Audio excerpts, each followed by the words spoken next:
كلوا من طيبات ما رزقناكم ولا تطغوا فيه فيحل عليكم غضبي ومن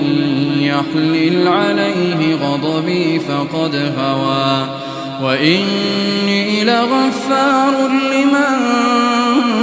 تاب وآمن وعمل صالحا ثم اهتدى وما أعجلك عن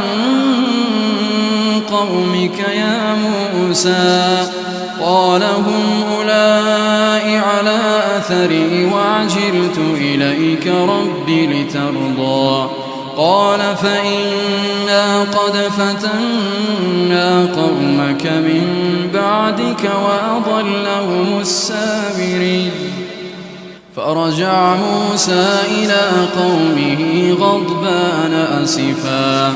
قال يا قوم ألم يعدكم ربكم وعدا حسنا أفطال عليكم العهد أم أردتم أن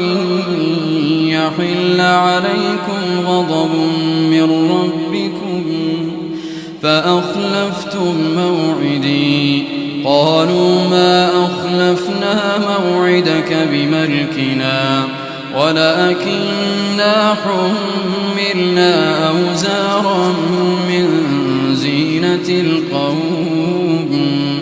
فقذفناها فكذلك ألقى السامري